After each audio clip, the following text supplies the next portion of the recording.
Bienvenidos a Ocurre Ahora. Hoy tenemos un programa completo con toda la información que usted necesita conocer y vamos a empezar con una nota que nos sorprendió esta tarde. De pronto supimos que Vladimiro Montesinos y 3 terroristas dejarían la base naval del Callao. Aparentemente se trata del final de un convenio que se suscribió para que estos 4 prisioneros permanezcan en la base naval. Los detalles en la primera nota que les presentamos esta noche. El hogar de las mentes criminales más siniestras del país cerrará sus puertas. Delincuentes de la talla de Vladimiro Montesinos Torres y terroristas como Víctor Polay Campos, Oscar Ramírez Durán, alias Feliciano, y hasta Florindo Eleuterio Flores Sala, alias Artemio, deberán preparar en enero la mudanza más inusual de la historia.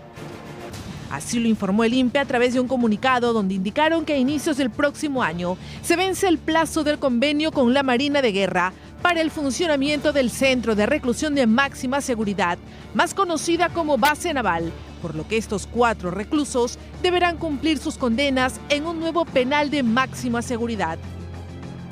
Según el jefe del INPE, Iván Paredes, fue la Marina quien decidió no ampliar el contrato de concesión. El contrato con la ampliación ya vencería ¿cuándo? El 12 de enero. No es un tema de vencimiento de convenio, ¿no? Y ya, bueno, la Marina no va a renovar este convenio y por lo tanto tenemos que ubicar a nuestros internos que están ahí en un penal correspondiente, ¿no? ¿Qué penal le correspondería? Ancón 2, porque es un penal donde... ¿Para los 4? Sí, los 4. Ancón 2 sería el penal a donde serían trasladados estos peces gordos del terror, el mismo penal donde también sería internado el monstruo cuando proceda su extradición. Se tiene que internarlo ahí porque es máxima peligrosidad. Claro, lógicamente ya veremos en el transcurso, ¿no es cierto?, dónde se le ubica. Ahora, lógicamente, si la extradición sale después de enero, ya cambia la cosa, ¿no? Entonces tenemos que evaluarlo. El régimen que recaería sobre el ex asesor presidencial y los líderes terroristas no sería de máxima, sino de extrema seguridad, es decir, un control minucioso y permanente de todos sus movimientos las 24 horas del día. Situación que vuelve a poner sobre el tapete la construcción del nuevo penal del Frontón que acogerá a 2.000 internos de máxima peligrosidad. Estaba este proyecto, la alternativa que se había mencionado del Frontón, pero también hace tiempo que se espera que el gobierno empiece la construcción de varios penales. En el interior del país se requiere establecimientos y sobre todo que cuenten con todas las medidas de seguridad. Pero sobre este tema en particular tenemos información en vivo a cargo de Karina Reinafarge. Adelante, Karina. Muy buenas noches, Mávila. Efectivamente, hemos llegado hasta la avenida Gambetta. Estamos arriba de un puente para mostrarles a ustedes, bueno, obviamente por la oscuridad de la noche, esta es la base naval, ¿no?, de la Marina aquí en el Callao. Exactamente, mi camarógrafo Julio Chávez les está mostrando el área por donde se ingresaba, no sé si lo recuerdas tú, Mávila, a las audiencias, ¿no?, a las que era sometido Vladimiro Montesinos. Es en este lugar por donde se ingresaba a las audiencias y el penal está en una parte más, digamos, interior, más al fondo. Apartada, claro. De estas, sí, muchísimo más apartada, ¿no? Pero nosotros recordamos claramente los periodistas el ingreso a esta sala de audiencias y luego bien se sabe que el penal estaba mucho más alejado para que no haya ni siquiera cercanía con el mundo exterior. Pero quería mostrarles un poco la amplitud. Karina, sé que es de noche, pero ustedes logran ver, ¿no?, el lugar, la zona. Te escucho, sí. Mávila. Karina, debido a la hora, está un poco oscuro, pero entendemos que tienes información precisa sobre exactamente cuándo serían trasladados estos 3 integrantes terroristas, 3 delincuentes terroristas, además del ex asesor de Alberto Fujimori. ¿Y cuál sería el cambio de régimen que sufrirían? Porque en la base naval tenían uno bastante duro y entendemos que en Ancón 2, que es otro penal, tiene sus propias reglas para los internos. Te escuchamos.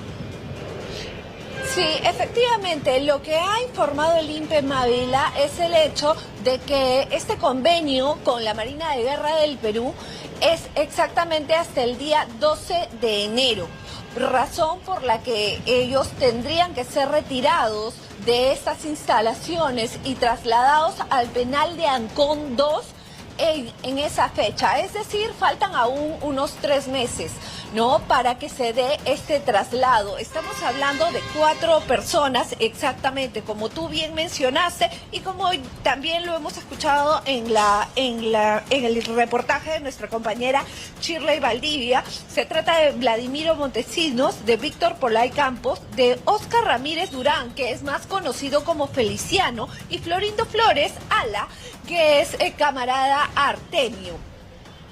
Ellos 4 serían los 4 reos trasladados de la base naval al penal de Ancón 2. Ahora, digamos que ya no se trata de un régimen de máxima seguridad, sino de extrema seguridad.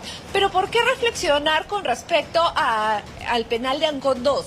Porque fue ahí donde Antauro Humala en su momento estuvo recluido y fue retirado de este lugar supuestamente por actos de rebeldía, traído aquí a la base naval y luego regresa a Ancón 2. Exclusivo. No sé si recuerdan que cuando se detuvo a Eric Moreno, a propósito del monstruo, se le encontraron documentos, un pasaporte, un DNI, donde aparecía otro nombre. El nombre era Jesús Neciosup Rodríguez. En ese momento todos pensábamos realmente que era un nombre inventado, ¿no? O de pronto de alguien que había visto por ahí. No había una relación directa entre ese nombre, ¿no?, que encubría la verdadera identidad de quien portaba esos documentos en su momento. Pero bueno, lo que ha descubierto Jessica Lara el día de hoy es que Jesús Neciosup existe y está vivo además. Y ha colaborado y tiene una relación estrecha con Eric Moreno Hernández, conocido como el monstruo. Esta noche ella nos va a contar la increíble historia de este hombre, no de este peruano que sobrevivió a un atentado, imagínense ustedes, de 6 balazos en el cuerpo y se dio su nombre a un aliado criminal. Lo hizo por compañerismo, mal espíritu de cuerpo, podríamos decirlo. Usted tiene que conocer quién es Pierre Jesús, ese es el nombre completo. Su vida de lujos, además, y sus nexos con bandas dedicadas a la extorsión en nuestro país. Pero además tampoco se puede perder otro reportaje que nos trae Alonso Ramos esta noche con una situación realmente reprochable, indignante, que merece una investigación exhaustiva y la más drástica sanción. El personaje que ustedes están viendo se hacía pasar como psicólogo o lo era. El punto es que citaba a sus víctimas para sesiones de hipnosis, para sesiones de relajación, decía él, con el cuento del tratamiento efectivo para controlar la depresión, la ansiedad, otras enfermedades, el exceso de estrés inclusive. Pero la verdadera intención detrás de este método de hipnosis a sus pacientes era abusar de ellas. Hay más de 10 jóvenes, por lo menos 14 tenemos registradas, que han presentado denuncias por tocamientos indebidos. Los testimonios, la manera impune en que ha venido operando este sujeto, también en el informe especial que ha preparado Alonso Ramos con todos los detalles de esta indignante historia que compartiremos con ustedes un poquito más adelante. El hipnotizador del abuso, así se le ha puesto a este sujeto que no merece ninguna consideración por parte de la justicia. Pero vayamos ahora al tema de la inseguridad nuevamente, porque la víctima fue una joven. Una joven fue víctima de la inseguridad, le robaron, pero vamos, que le robaron a balazos, ¿no? La joven trató en un primer momento de resistirse, pero el delincuente no lo dudó y empieza a disparar contra ella y ella termina huyendo.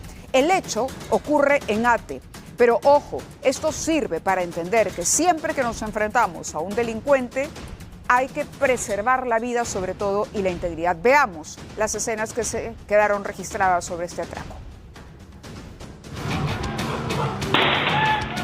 Tuvo a la mismísima muerte frente a ella tras ser atacada a balazos. Esta joven creía que sería una noche tranquila, pero justo cuando estaba por llegar a su casa, experimentó la peor de sus pesadillas. El malhechor apuntó su arma hacia las piernas de la angustiada mujer. Por fortuna, la joven no fue alcanzada por las balas, pero quedó traumatizada tras el accionar del maleante, quien fugó mientras la víctima huía hacia su vivienda, que estaba solo 2 casas de donde ocurrió el atraco. Los vecinos de la calle Los Portales de Puruchuco, en Ate, señalan que es la primera vez que ocurre un hecho similar. Pareciera que ella quería tirar su cartera y su celular y se dio cuenta el choro y la jaló, la habrá jalado hasta la media pista. Ahorita está movido, toda esta zona está movido, hay mucho robo. Nosotros queremos más policías, ¿no? Pero lo que pasa es que ese no es el problema viene desde arriba, la corrupción. La joven que fue víctima de este nuevo hecho delictivo prefirió no declarar por temor a alguna represalia. Lo cierto es que los vecinos esperan que haya mayor patrullaje para evitar ser presa fácil de estos pistoleros. Les contamos ahora que un grupo de adolescentes fue asaltado por raqueteros armados en plena vía pública. Esto ocurrió en la urbanización Los Naranjos, en el distrito de Los Olivos. Según han denunciado los vecinos, los delincuentes llegaron, para variar, a bordo de una motocicleta. Encañonaron a los jóvenes y les arrebataron sus teléfonos celulares y otras pertenencias, documentos, billeteras, tarjetas de crédito. Todo esto ocurrió en cuestión de segundos apenas. Un hecho que ocurrió en horas de la tarde, cuando los jóvenes se habían reunido a conversar en la calle. Una vecina relató que su hijo estaba en ese grupo, dentro del grupo de los afectados, pero que no pudo hacer nada ante la violencia, la ferocidad y la rapidez con la que actuaron estos delincuentes. Ahí están viendo ustedes en el círculo rojo, ¿no? Claro, hay uno que comentábamos, ¿no? El chico de zapatilla naranja, que está un poco más en la parte de abajo de la imagen, aparentemente se salva de esto, pero ahí está el grupo, están conversando, un grupo de amigos, chicos jóvenes, ¿no? Tomándose el pelo, y de repente pasa una moto. Vean, pero la rapidez con la que se actúa. 1, 2, 3, 4, 5. Se lleva todo y sale corriendo. El cómplice listo, presto para que el delincuente suba a la moto y ambos escapen como si nada. Parece una actividad de rutina realmente lo que hemos visto. Y claro, la mamá ha dicho lo propio. No pudimos hacer nada. Todo fue muy rápido. Aquí lo hemos puesto un poco en cámara lenta para que usted preste atención a los detalles, pero todo esto no tomó más de 5 segundos. Impresionante realmente. Alguien mencionaba en la nota anterior, ¿no? Alguien mencionaba cuando les presentamos la nota del ataque a esta mujer que fue además, que recibió disparos en las piernas por parte del delincuente, que el problema es la corrupción policial. Y hay una nota que nos revela que sí, hoy asumió un nuevo comandante general de la policía, el general Óscar Arriola. Y él, que en varias entrevistas ha admitido la problemática, ha dicho que va a limpiar la institución. Lo concreto es que vamos a presentarles una nota donde se detuvo a 2 policías que eran parte de una banda criminal. El nombre de la banda, Los Letales del Norte, dedicada a varios delitos, entre ellos, por supuesto, extorsión y sicariato. La nota. ¡Escalera, escalera! Es la ley haciendo uso legítimo de la fuerza.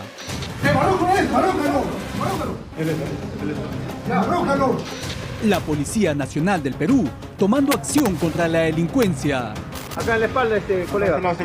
Todo lo que se ha botado de ahí de la calamina. ¿Sabes por qué has hecho eso, no? Es un megaoperativo liderado por la Región Policial de la Libertad, donde se intervino 23 viviendas y se llevó a cabo la captura de 16 presuntos miembros de la banda, Los Letales del Norte, nueva generación. La principal captura es la de Carlos Alberto Vázquez Ábalos, alias El Chino Verde, quien sería un antiguo miembro de la organización criminal Los Pulpos, un sujeto que ya había sido intervenido a principios de año por el coronel Víctor Reboredo. ¿Cómo te llamas? Carlos Alberto. ¿Qué más? Vázquez Ábalos. ¿Por qué estás preso? ¿Yo? Sí. ¿Por hurto? ¿En qué penal? Milagro. ¿Cuánto tiempo? 15 años. También fueron detenidos delincuentes conocidos como alias Viejo Wagner y alias Grillo. Entre los objetos incautados habían 6 armas de fuego, teléfonos dedicados a la extorsión y una gran cantidad de municiones. A ver por lo que van a poder venir. El operativo tuvo alcance en Lima, realizando la captura de 2 policías, Óscar Juan Paredes Crispín y Daniel Josué Reyes Morales. Según el jefe de la región policial de La Libertad, Guillermo Llerena, prestaban servicio en Trujillo hasta que al inicio de su gestión fueron expectorados. Que dentro de esta organización se encontraban 2 malos elementos de la Policía Nacional del Perú. Aquellas personas que visten el uniforme y que lo deshonren, nosotros mismos somos los que vamos a limpiar nuestra casa. Los letales del norte Nueva Generación son investigados por extorsión y sicariato. Tenían su zona de operación en la zona de Trujillo y estaba dirigido a transportistas, asimismo también farmacias, tiendas, fábricas de zapatería del porvenir. Un nuevo golpe a la delincuencia que viene sometiendo a la ciudad de la eterna balacera. Y esta es información de último minuto porque se ha confirmado que esta tarde cayó en Pucusana el narcotraficante más joven del Perú. Estamos hablando de Pequeño J. Así era conocido este joven de 20 años, acusado de ser el autor intelectual de la muerte de 3 jóvenes en Argentina.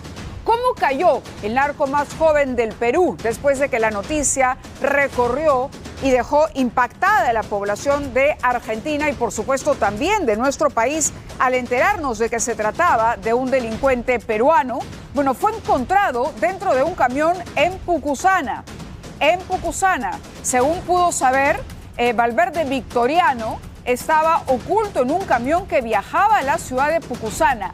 Podemos intuir entonces que Pequeño J quería huir, salir de la ciudad. Las fuerzas de seguridad lo estaban siguiendo ya por antenas, tratando de localizarlo, correcto, con sistema de satélite, y desplegaron un operativo a la altura del kilómetro 70, donde frenaron al vehículo y descubrieron que en efecto, tal y como lo sospechaban, se encontraba este hombre en la parte de atrás escondido. Las autoridades creían que se iba a encontrar con Matías Agustino Osorio. Estamos hablando de su mano derecha, su cómplice, que fue detenido más temprano, según ha confirmado fuentes policiales a nuestro programa, a nuestra mesa de redacción aquí en ATV Noticias. Pero vamos a ver cómo reportó la prensa argentina, que dio a conocer, repito, una noticia que conmocionó a la población de ese país, porque fueron 3 las víctimas mortales de este sujeto por la policía. Y nuestros equipos, el equipo de Ocurre Ahora, ya está rumbo al Admirantro, desde donde saldremos en vivo en cualquier momento para conocer más detalles del operativo que ha permitido la captura en tiempo récord de este delincuente. Pero Alonso Ramos nos cuenta más sobre la microcomercialización de droga que continúa. El narcotráfico ha hecho una alianza con la criminalidad organizada, sin duda, minería ilegal, sicariato, extorsión también. Pero lo que ha descubierto Alonso es cómo, a través del puerto del Callao, se exporta droga, se saca del país droga. Destino: Canadá, Estados Unidos, México. ¿Cómo sale? Camuflada en artesanías, por ejemplo, ¿no?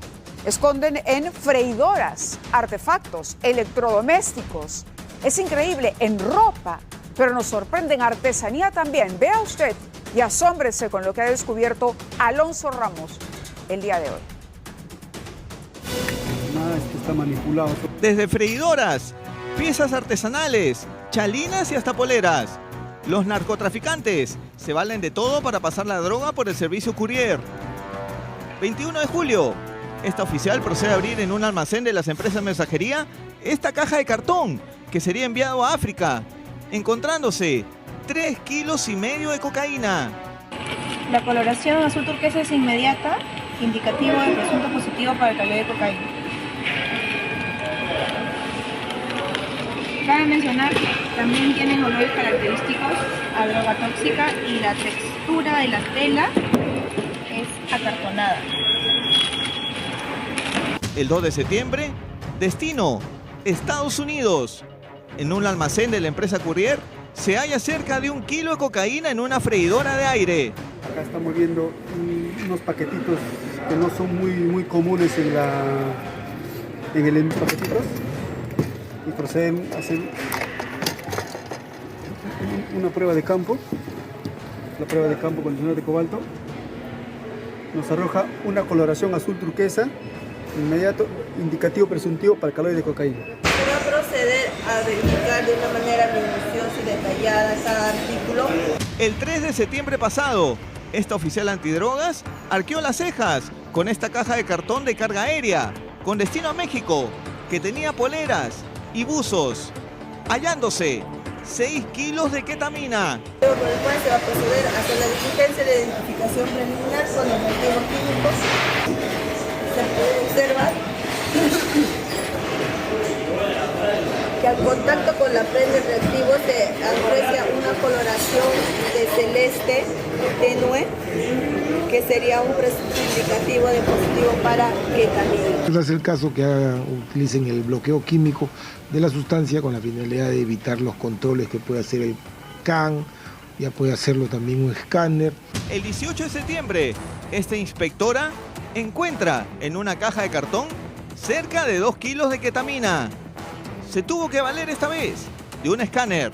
Se está haciendo la prueba en el equipo IOSCAN 600 de pertenencia de personal de SUNAT. Estamos a la espera del resultado, el cual arroja ketamina. El equipo antidrogas de la Dirandro trata de darse abasto para frenar a un país productor. Y es que en lo que va del año, la policía ha incautado un total de 158 kilos de droga en 58 operativos. Clorhidrato de cocaína y ketamina. Una felicitación al equipo en el aeropuerto, en el puerto, en este caso, en el puerto del Callao, que ustedes han visto ya con químicos y aparatos sofisticados pueden detectar. Es impresionante la habilidad y la creatividad de los vendedores de droga, de quienes quieren sacar droga del país, pero felizmente hemos nosotros también mejorado muchísimo en la detección y como estamos viendo en las imágenes se utilizan unos productos químicos que con una gota nada más revelan, por ejemplo, la presencia de clorhidrato de cocaína. Además, era interesante escuchar al oficial cómo hablaba de la textura acartonada que tenía esta ropa que pretendía ser exportada y salir del país, pero que en realidad no era otra cosa que una encomienda con droga al interior. Muy bien, vamos a continuar nosotros con la información. Bueno, y crece la convocatoria de los transportistas para este paro el jueves 2 de octubre. Hay algunas universidades que han adelantado incluso que irán a clases virtuales. Más de 450 empresas de buses formales en Lima y Callao suspenderían las operaciones como medida de protesta ante el avance de la violencia y la extorsión. Con esto vamos a regresar luego de la pausa, pero además, más de 14 víctimas denuncian a un psicólogo de E-Salud, tome nota y mire bien su rostro, de haberlas agredido sexualmente con el cuento del tratamiento de la hipnosis para curar depresión y ansiedad. Tenemos testimonios desgarradores, exclusivos, que nos cuentan con detalle cuál era el modus operandi de ese sujeto que sigue trabajando en el mismo hospital donde habría cometido estos crímenes. Además, el hermano de Martín Vizcarra, el nuevo personaje que aparece ya como candidato presidencial dentro de las primeras posiciones al 2026, está investigado por la Fiscalía. Mario Vizcarra está en la mira del Ministerio Público al ser presuntamente un miembro de los saqueadores de Ilabaya, una organización criminal que concretaba con funcionarios de la Municipalidad de Tacna para alquilar maquinaria. Los detalles de esa investigación cuando regrese tras una muy cortita pausa comercial. Vamos a Cajamarca, a Celendín. 3 ex soldados del ejército fueron capturados por las rondas campesinas acusados de robar una motocicleta. Los ronderos los sometieron a sanciones comunales antes de entregarlos a las autoridades. El caso ha generado debate porque los implicados pertenecieron alguna vez a las Fuerzas Armadas. Nadie se ha dicho echarse, yo, ya, pero más o menos. Ya. Y atención a la siguiente información. Luego de una nueva convocatoria a la paralización del transporte público este jueves 2 de octubre en contra de la inseguridad que viven los choferes y los cobradores, está previsto que más de 450 empresas de transporte se sumen a esta nueva convocatoria. Los dirigentes coinciden en que la medida responde al incremento de asesinatos, de la extorsión, denuncias por extorsión y atentados contra trabajadores de este rubro. Además, sienten que hay una falta de voluntad política, sienten que hay ausencia de respuestas, que no responde el Estado, no de manera concreta, únicamente a través de anuncios efectistas, pero que a la larga no han permitido reducir el índice de asesinatos y de crímenes vinculados a estos delitos. Los gremios sostienen que las mesas de trabajo y las promesas de reforzar la seguridad no se pueden medir de manera positiva, mientras las víctimas dentro del sector continúan aumentando, como vemos todos los días. Vamos a escuchar a los representantes de estos gremios. Por ejemplo, habló uno de los dirigentes, Julio Rau, quien incluso dijo que de pronto y podían evaluar armarse los choferes y los cobradores de transporte público. Los choferes están pidiendo a gritos que no lo maten y están buscando de qué forma podemos nosotros buscar nuestra propia autodefensa. Y están guiándonos a que se les dé la licencia, se les capacite y busquemos que comprar nuestros propios. Necesitamos garantías, necesitamos seguridad. Pónganse de acuerdo, el pueblo nos han declarado la pena de muerte y están matando al pueblo de manera grosera. La violencia genera más violencia. Estas declaraciones las ofreció en ATV Matinal, también estuvo en el podcast de ATV+. El señor Rau habla producto de la desesperación. Y aquí hemos visto cómo el fenómeno ese de la desesperación ha ido llevando a las personas a tratar, no sé, de encontrar maneras de impedir ser asaltadas, cerrar las calles, hoy más que nunca.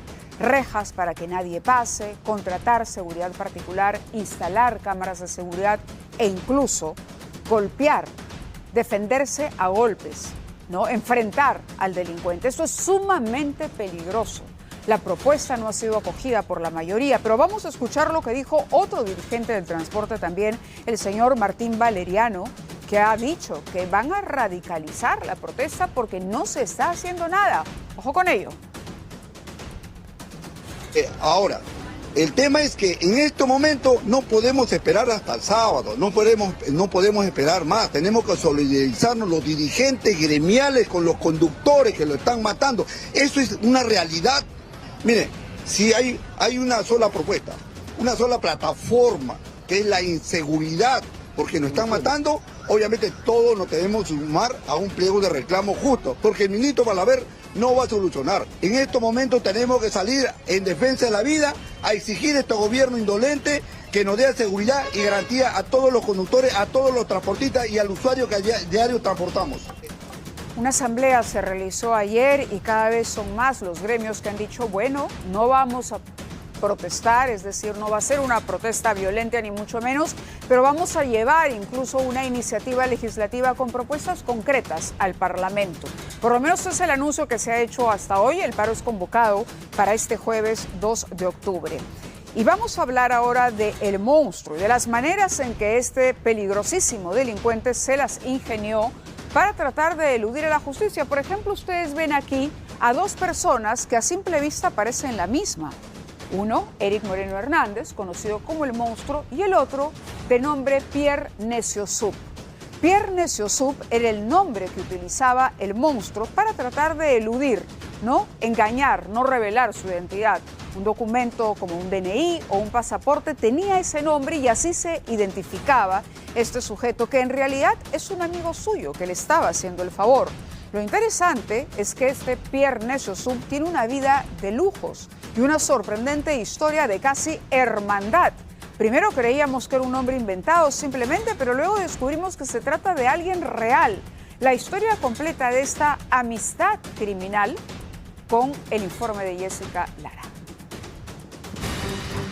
Comparten el mismo gusto en tragos, música y hasta por el dinero, pero no se quedaron ahí. Durante meses o quizás años, también compartieron algo mucho más oscuro, la misma identidad.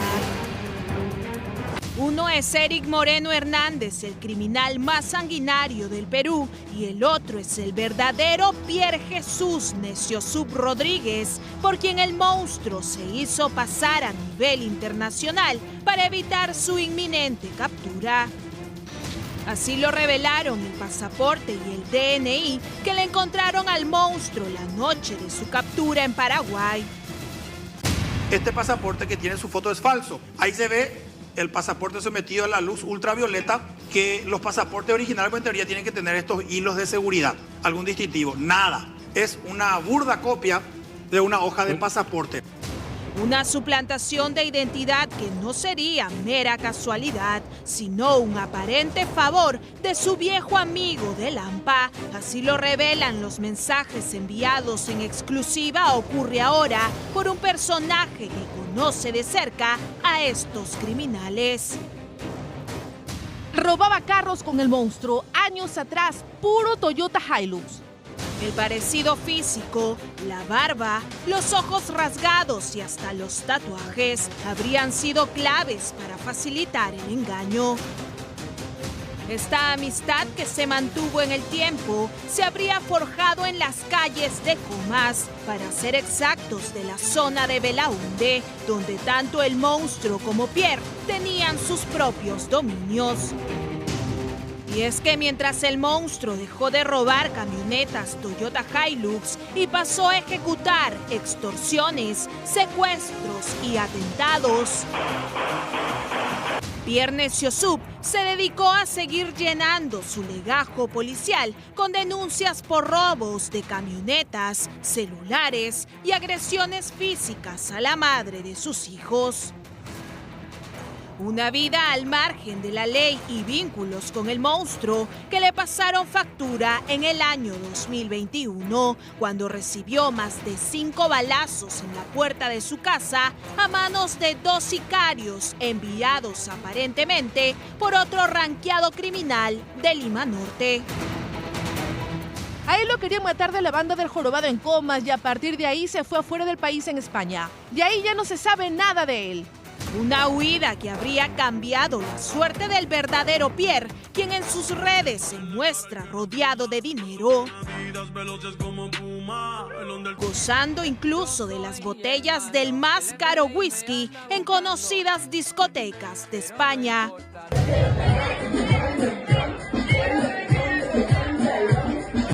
Y hasta luciendo zapatillas de lujo y relojes de marca.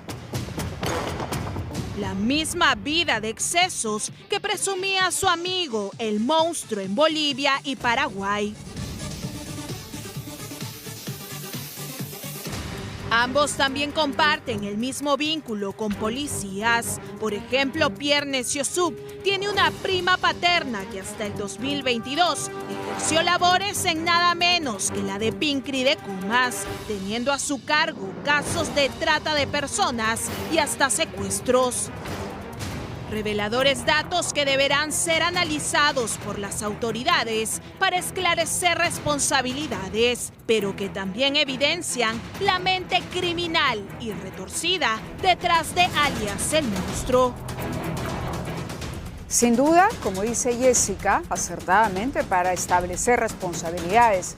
Pero ¿saben qué? Pensando, y conforme con los días aparece cada vez más información sobre este delincuente, las dimensiones de la organización, es decir, hasta dónde llegó colaboración policial, amigos que estaban dispuestos a ofrecerles su identidad, no sabemos si de manera gratuita o no interesada, no lo creemos, un círculo familiar que cooperó con él. No nos olvidemos el caso de la madre, por ejemplo, o de las parejas que tuvo para ayudarlo a recibir dinero cuando se escondió en Paraguay. Se trata de una organización compleja. Es más, no solamente fue la policía la que penetró, quiso tener también personas dentro de partidos políticos que van a las elecciones el próximo año. La alarma en la política se encendió precisamente luego de que 9 personas, sindicadas como figuras claves de su organización, cuenten con un carnet partidario. se reveló que estaban inscritos en partidos políticos. La primera en la lista es su mamá, la propia madre del cabecilla criminal, señalada como la receptora, les contaba, del dinero de las extorsiones que luego le enviaban a su hijo. Ella aparece inscrita en Renacimiento Unido Nacional, ¿no? Pero además, otros miembros, es sorprendente, encontraron vinculados a partidos, por ejemplo, como Adelante Perú, incluso uno en Renovación Popular, Ahora Nación, Partido Regionalista Integración Nacional, Libertad Popular. Luego de la revelación que se hiciera de la militancia de estas personas vinculadas a la red de El Monstruo, las agrupaciones políticas han anunciado la suspensión de los militantes que están vinculados con el cabecilla, con el líder de los injertos del Cono Norte.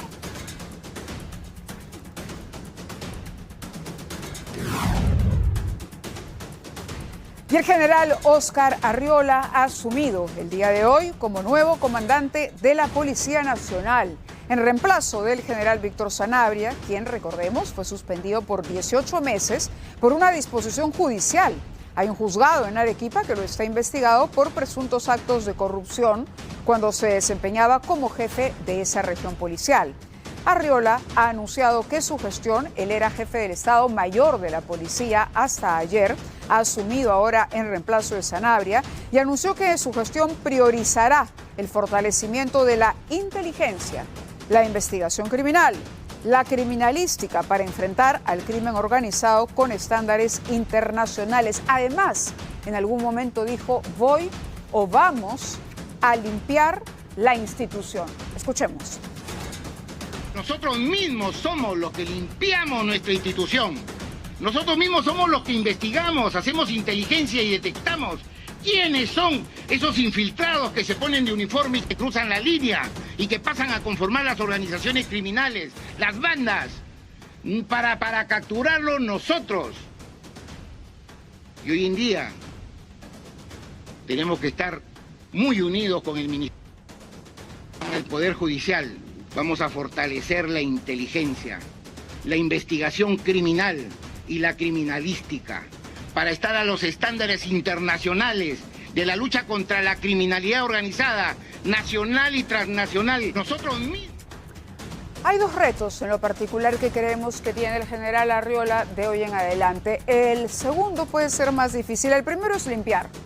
Que Inspectoría, Control Interno de una vez encuentre, empiece a hacer un trabajo minucioso, que cruce la información con SUNAT, por ejemplo, ¿no? Y que vea quién podría estar en malos pasos y lo retire de la institución.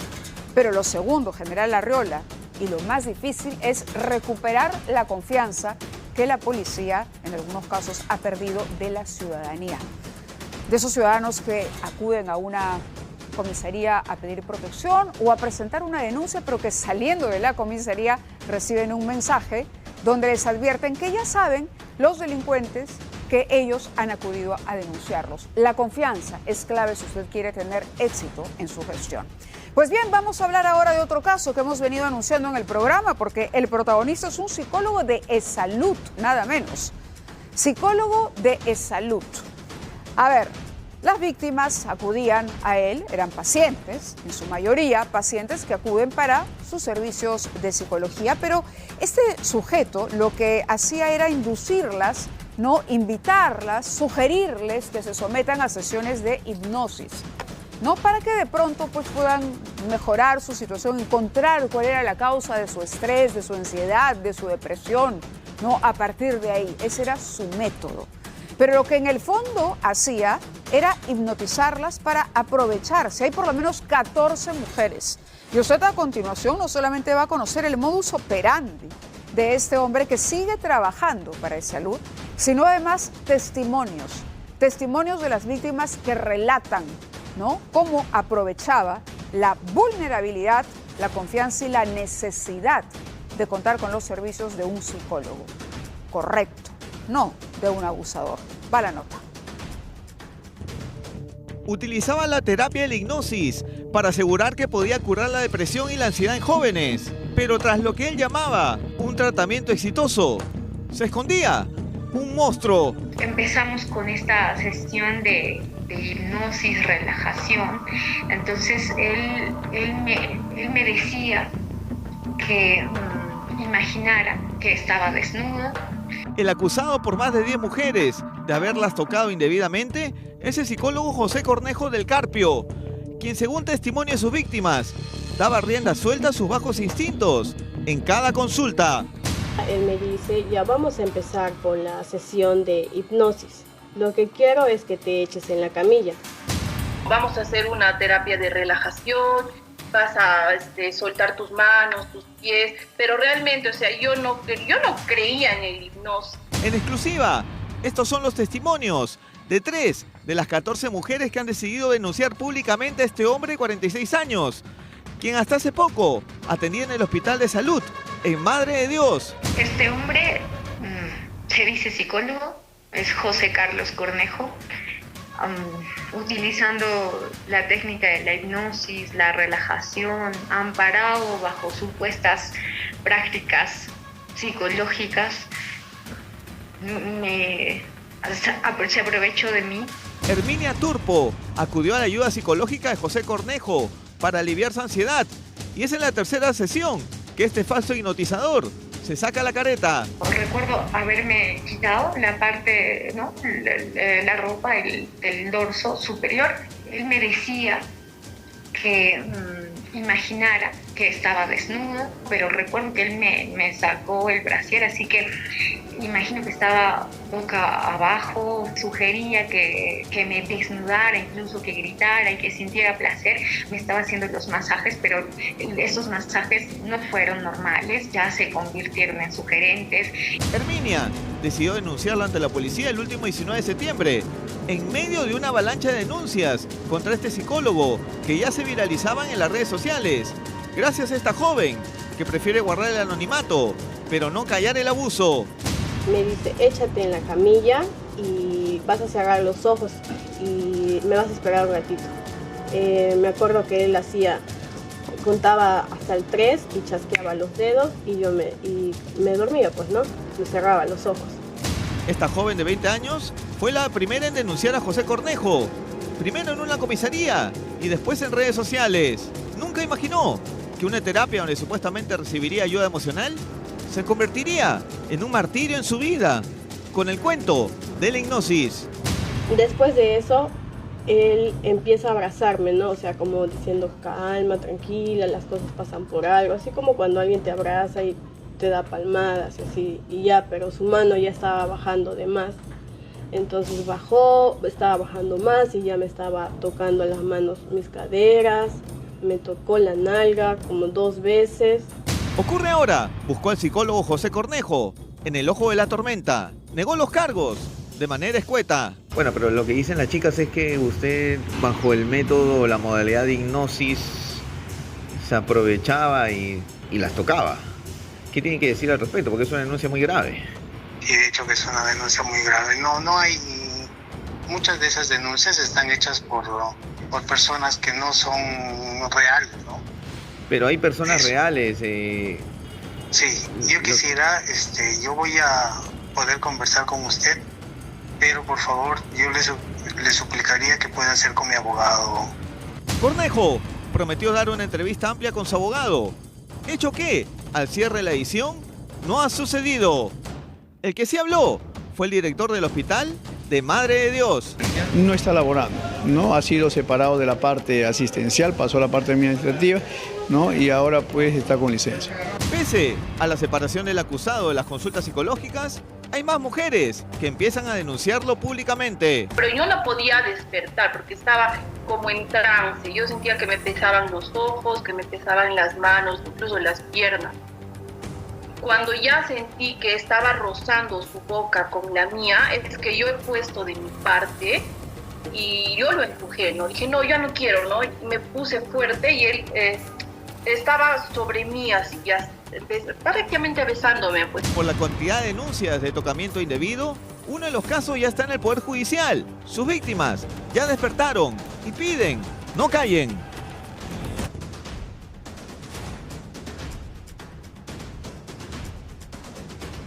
Tremendo sinvergüenza, y lo vamos a decir así, sin dorar la píldora porque realmente lo es.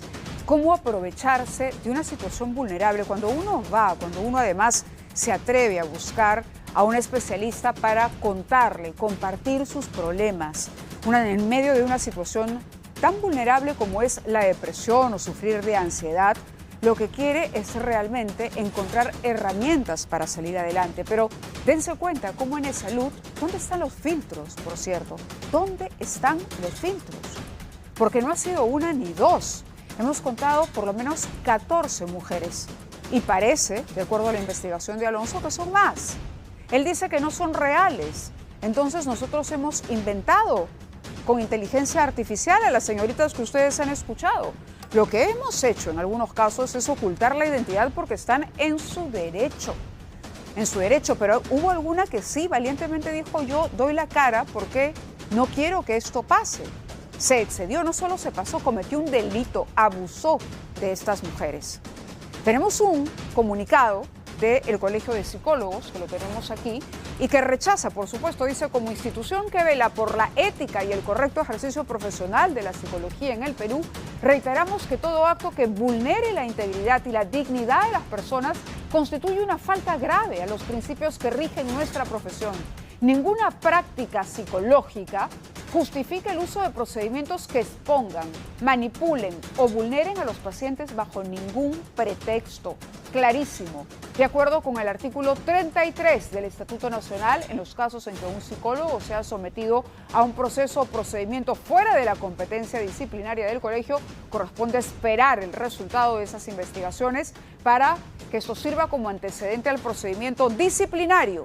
En ese marco, informamos que el Colegio de Psicólogos del Perú podrá iniciar el procedimiento disciplinario correspondiente conforme a nuestras normas internas y al debido proceso. Pero al margen de que haya una sanción profesional y de que esta persona, el doctor José Carlos Cornejo del Carpio, no vaya a poder volver a ejercer su profesión, él dice que es psicólogo y así ha sido contratado, al margen de ello hay una responsabilidad penal de la que tampoco se va a librar, porque esto es un delito, no es únicamente una mala praxis, una exageración, apuesto, no, es un delito con agravantes, porque en lugar de ayudar, empeoró la situación de estas pacientes.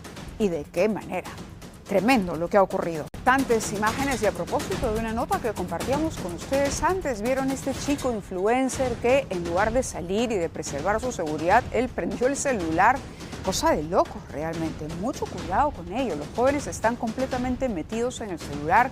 Y hablando de jóvenes, la nota que viene a continuación habla de esta juventud denominada Generación Z, que ha sido protagonista aquí en nuestro país, pero también en otros lugares, en Paraguay, por ejemplo, también, para protestar y rebelarse contra lo que consideran son estados ineficientes, que no colman sus expectativas o que no les dan las oportunidades que ellos tienen derecho para poder salir adelante en la vida. Es un fenómeno cultural muy vinculado. Generación Z, bueno, mi generación, estamos saliendo más que nunca a las calles, tratando de que se haga llamar nuestra voz, tratando de que se haga notar el malestar que la sociedad política ha creado a base de corrupción, a base de que simplemente piensan en sí mismos. Nepal vio hace unas semanas cómo colapsaba el gobierno comunista por las protestas. En las últimas horas, el presidente de Madagascar ha disuelto el gabinete tras enfrentamientos que han causado 22 muertos. Filipinas, Indonesia, Kenia han visto también revueltas. En nuestro país se están dando movilizaciones que terminan violentamente. No son exclusivamente estos jóvenes los que salen a manifestarse, no hay líderes, pero tienen demandas. Que se haga la revocación de la ley de la AFP. También tenemos un poco de la que es la reestructuración que integra la Policía Nacional del Perú. Como sabemos, la Policía Nacional del Perú tiene ya un poco de historial donde se está relacionando con sicariatos, con extorsiones. En Marruecos también se enfrentan al gobierno, buscan salud y educación de calidad. En nuestro país se pueden identificar colectivos de no tan jóvenes, los infiltrados que siempre asusan y tienen su propia agenda política. Pero en los Z hay demandas auténticas y entre ellas, de las principales, está la seguridad. Se ha perdido mucho la empatía donde decimos de que mientras no me pase no hago nada. Y ese no debería ser el objetivo correcto. Porque tarde o temprano, Dios no quiera, nos puede pasar eso. Nos puede uno extorsionar, nos puede uno matar. Mejoras sociales, descontento, uso de redes sociales y de Discord para... Es un efecto contagio. Evidentemente, en estas épocas donde las redes finalmente conectan a todo el mundo, se hace mucho más fácil que ese contagio se produzca, ¿no? Asia, África, desde hace unos años Sudamérica también tiene lo suyo. Han habido revueltas, ¿no? Lo que pasó en Chile, el 2019, pasó en Colombia algo similar, ¿no? O sea, no sería la primera vez efectivamente que en América Latina se produce ese tipo de acontecimientos, ¿no? Que tanto se extienda en nuestro país va a depender de varios factores, sobre todo de dar un clima de seguridad para que otros colectivos no se sumen. El periodo preelectoral también podría acallar algunas voces, pues la esperanza de cambio estaría más puesta en las urnas que en las calles. El problema que tenemos ahora aquí en el Perú es que, claro, frente a la posibilidad de elegir entre lo que hay muchos jóvenes que consideran que es todo el sistema político el que ha fracasado. No se han construido liderazgos para atraer a esa juventud. Como dijo Igor, hay infiltrados, hay violentistas, no hay que mezclarlos con la protesta auténtica de jóvenes que no quieren irse como otros del país. Vamos a ir ahora con las primeras imágenes de la captura del pequeño Jota. El narcotraficante más joven del Perú cayó esta tarde. Lo acusan de haber sido el autor intelectual de la muerte de el crimen y la muerte de 3 jóvenes en Argentina. La policía lo encuentra dentro de un camión a la altura de Pucusana, kilómetro 70, entiendo de la Panamericana Sur. Estas son las primeras imágenes que tenemos del momento de la intervención. Vamos a verlas. Nombre victoriano. ¿Ah? Tony Hansen, el verde victoriano. Al que le echa la culpa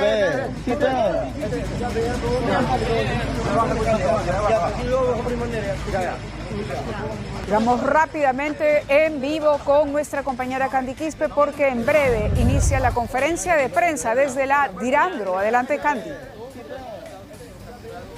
Mávila, ¿cómo estás? Muy buenas noches. Mucha expectativa aquí en los exteriores de la sede de la Dirandro en San Isidro, pues en solo unos momentos estará siendo trasladado hasta este lugar uno de los hombres más buscados de Argentina. Se trata de Tony Hansen Valverde Victoriano, alias Pequeño J, quien es sindicado de ser el principal sospechoso del triple homicidio contra 3 jovencitas en Argentina. Este sujeto es acusado de ser el autor intelectual de estas 3 jóvenes, 2 de 20 años y una de solo 15 años. Presuntamente este sujeto habría mandado secuestrar, torturar, mutilar y asesinar a estas 3 jovencitas, y es el día de hoy en horas de la tarde en Mávila que se produce esta captura en nuestro país a la altura del kilómetro 70 del de la Panamericana Sur en Pucusana. Esto gracias a un operativo de la Dirección Antidrogas de la Policía Nacional y también la Policía Federal de Argentina, que vino realizando este operativo en la zona de Pucusana al sur del país. Este sujeto se encontraba en el interior de un camión y estaba dirigiéndose desde el sur hasta Lima, y es en ese motivo que él fue capturado por la policía. Pero no es el único, Mávila, pues en horas de la mañana también agentes de la policía capturaron a su lugarteniente, su mano derecha. Se trata de Matías Agustín Osorio, de 28 años, quien es de nacionalidad argentina y también habría estado implicado en el triple homicidio. Él fue capturado el día de hoy aproximadamente 10 de la mañana en el cruce de la avenida Carlos Izaguirre con la Panamericana Norte en Los Olivos.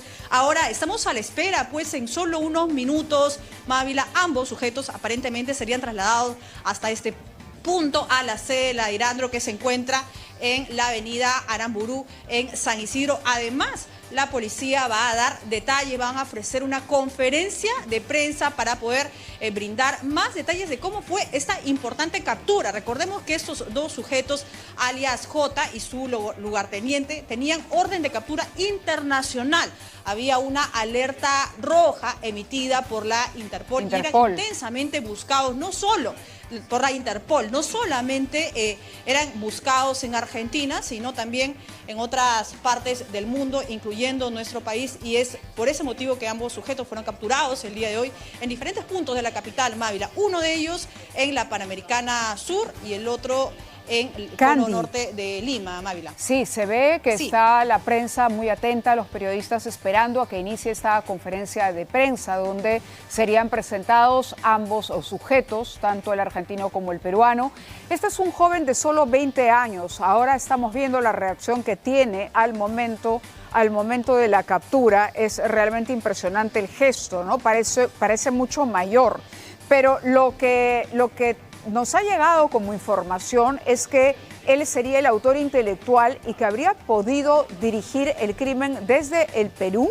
¿Tú has confirmado algo que ha trascendido dentro de los colegas o con la policía que va a hacer la presentación esta noche?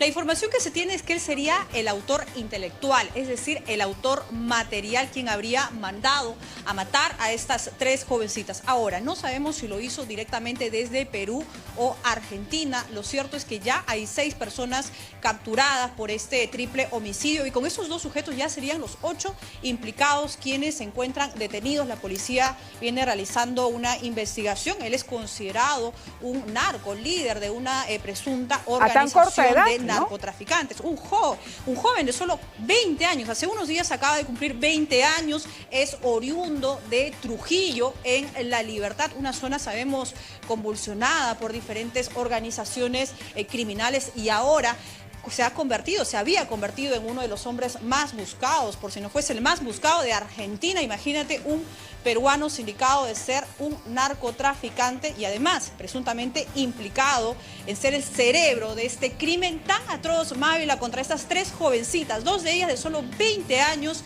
y una menor de edad de 15 años, a quienes no solo secuestró, además torturó, mutiló y luego asesinó a sangre fría dentro de una vivienda en Buenos Aires para luego enterrar su cuerpo en el patio de esta casa. Realmente atroz. Atroz. Muchísimas gracias, Candy. Más información vamos a tener en ATV Edición Central, por supuesto, con todos los detalles de esta conferencia de prensa. Enhorabuena por dar con estos 2 delincuentes. En total ya son 8, un crimen horrendo.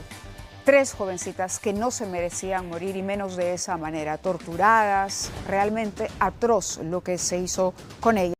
Uno de los nombres que ha sorprendido en las últimas encuestas, sondeos de opinión sobre por quién usted votaría, cuando todavía, por supuesto, la campaña no calienta del todo, es el nombre de Mario Vizcarra. Aparece empatado en una última encuesta de Ipsos con Keiko Fujimori detrás de Rafael López Aliaga. Por confusión o por lo que fuera o por el apellido, pero su nombre aparece ahí. Pero el señor Vizcarra, Mario, me refiero, también tiene algunas denuncias en su contra, algunas investigaciones que compartimos con ustedes en este informe preparado por Igor Malca. Comparten apellido, tal parece que destino político, pero también temas fiscales. Mario Vizcarra sería parte de una investigación por integrar presuntamente una trama de corrupción en Tacna. El caso se denomina Los Saqueadores de Ilhabaya. Al parecer, según la Fiscalía, estaría implicado en la concertación con funcionarios de ese municipio distrital para el alquiler de maquinarias con sobrecostos que bordean los 5 millones de soles. De hecho, en 2021 la Fiscalía de Tacna pidió para él comparecencia con restricciones y detención domiciliaria para César, su otro hermano, investigado también por este asunto. Mario Vizcarra figura desde hace un tiempo en las encuestas y va escalando.